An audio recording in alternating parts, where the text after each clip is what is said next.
This is Alice Madness Returns, Condensed. You play as Alice Little, the same one from the original Alice's Adventures in Wonderland books. Shortly after the events of Through the Looking Glass, your home was burned down in a fire, killing your entire family. You survived, but the traumatic event left you in a catatonic state. So you were admitted into the Rutledge Asylum, mostly bedridden and subjected to inhumane medical treatments. After 10 years, you returned back to Wonderland, which became a corrupt and twisted place due to your poor mental state. Wonderland is a product of your imagination, but it's also more or less a way for you to recover memories and repair your own psyche. After defeating the Red Queen of Hearts, Wonderland was restored and you became sane enough to leave Rutledge Asylum. So now the main story begins. A year has passed since you left the asylum and you found a home at an orphanage where you work as a maid. Dr. Angus Bumby, the head of the orphanage, is undergoing a hypnotherapy session with you. He urges you to forget about the fire that killed your family, but you just can't. As you escape back into Wonderland, it becomes corrupted once again.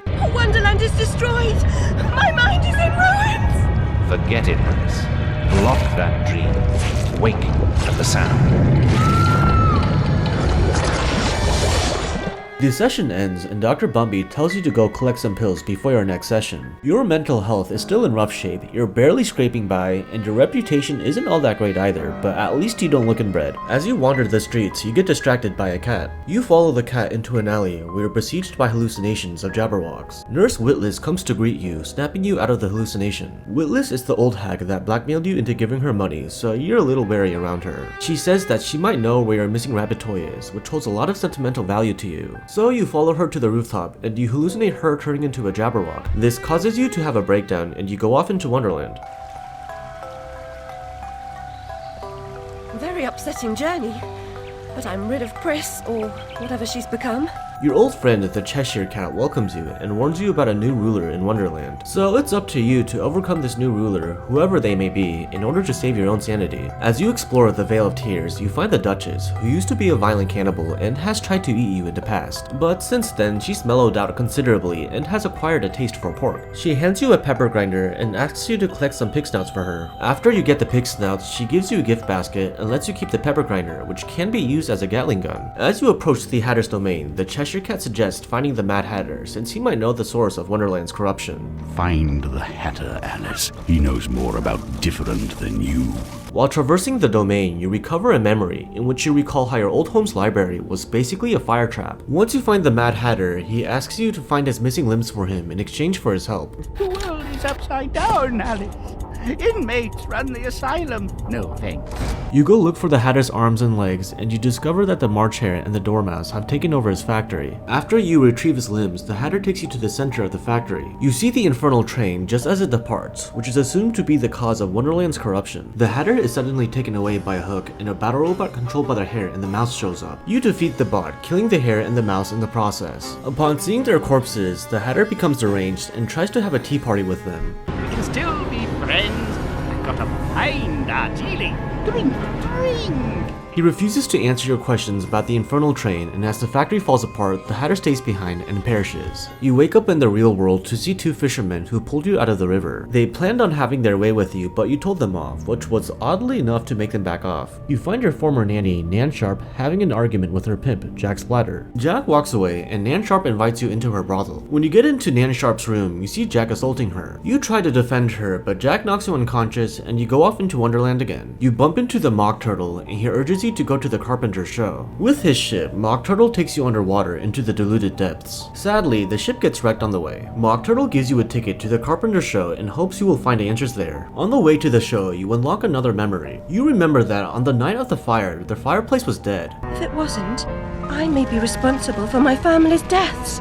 So you arrive at the show and meet the carpenter, but it seems like he needs a few errands run before the show can start. You go retrieve the script from the octopus, help out the music fish with his performance, wake up the dancing oysters, and fix the poster for the show. But even after having done all that, the carpenter betrays you. He traps you in a graveyard filled with the ghosts of drowned sailors. You meet the drowned captain, and he pleads with you to free the souls of his men. After you set their souls to rest, you exit the graveyard and make it to the carpenter's show just as it begins. The show turns into a macabre feast for the walrus, and he starts eating the oyster dancers and the audience. Amongst the chaos, you demand the carpenter for answers. I'm not the enemy you seek, Alice. I tried to hide this bit of Wonderland from that beast. Appeasement's never clean. We must all play our assigned roles. The carpenter hints that someone is misleading you and tells you to find the caterpillar for answers. The infernal train comes crashing in and you wake up in the real world. The brothel you were at earlier has been set on fire by Jack. You're on a carriage with Nan Sharp and she tells you to seek out Mr. Radcliffe, your family lawyer. You visit Radcliffe at his house and he happens to have your rabbit doll. You abandoned it at Rutledge Asylum, my dear. We've been over this before. You demand the truth about the fire from Radcliffe. The alleged truth is that the family cat knocked over a lamp in the library, which started the fire. But Radcliffe accuses you for having a role in starting the fire, which causes you to have a psychotic break. When you come to your senses, you wake up to see Radcliffe's house completely abandoned, as if no one's been living here for ages. When you exit the house, you discover that you're actually back in Wonderland. You eventually come across the Oriental Grove, the caterpillar's domain, and you're shrunk down into it. As you explore the domain, you get caught in an ongoing conflict between the origami ants and the samurai wasps. The ants are devoted to the caterpillar, but they start to see you as some kind of savior. Anyhow, you uncover another memory from the night of the fire. The cat wasn't responsible for the fire in the library because she was with you in your room. The cat even showed you how to escape. The only lit lamp in the house was upstairs. Anyway, you reach the peak of the domain's mountain where the caterpillar's at. How can she stem this growing corruption or assess my search? What does she know that I don't? She is someone you once knew and loved. Time changes us all. The caterpillar says that the Queen of Hearts is the help you need to stop the infernal train. Seems like no one has the answers, but they know someone that might. The caterpillar emerges from his cocoon as a butterfly and flies away. You wake up in the real world, in jail this time. The police brought you in because you threw another fit before passing out. Funnily enough, when you exit the jail, you just have another breakdown and return to Wonderland. You pass through a realm made up of playing cards and arrive at the crumbling ruins of Queensland. At the entrance of the palace, the way is blocked by the White King. When you defeated her, I tried to reclaim the castle, but I was set upon by her monstrosities. The malignant royal bitch still reigns. He warns you about an outsized killer in the area. At his request, you kill him and enter the palace. While going through the palace, you bump into the executioner, the outsized killer the White King warned you about. The executioner continues to chase you throughout the palace. Further inside, you uncover another memory about the fire. Your sister's room was never locked, and even if it was, she could have easily escaped through the window. You suspect foul play. Someone either killed or knocked out your sister and started the fire to cover up their crimes. With the executioner right on your tail, you find a cake and eat it, which turns you into a giant. You squish the executioner and wreak havoc around the palace. After a while, you shrink down and you make it inside the fleshy insides of the palace. At the very center of the palace, you meet the Red Queen of Hearts. I was expecting someone else. You don't know your own mind. The Queen scolds you for letting another ruler take over, plunging Wonderland into chaos. She sends you into a nightmare in which you relive your time in Rutledge Asylum. Not so pleasant medical treatments like trepanation and bloodletting were performed on you. Dr. Bumby, Nan Sharp, Nurse Witless, and Mr. Radcliffe all have their own say about your current predicament. Come now, Alice. Am I not to be as much honored and obeyed as the Queen? Is that asking too much? I want what she wanted. This part is not a memory, it's more of a hallucination of what you think they would say. You find yourself at a park covered in thick fog and you come across a bisected child crawling towards you. Don't desert us. Again, don't ignore us. Why do you suffer? The Queen's tyranny is just a memory.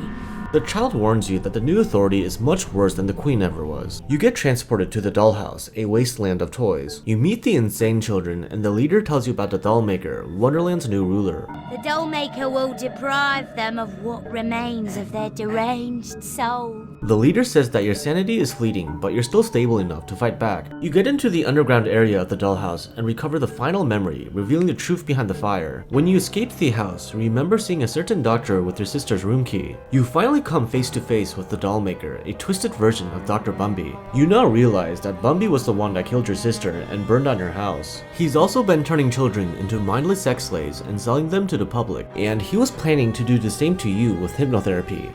I provide a service. In the great and awful metropolis, appetites of all sorts must be gratified. My family, my mind, the infernal train.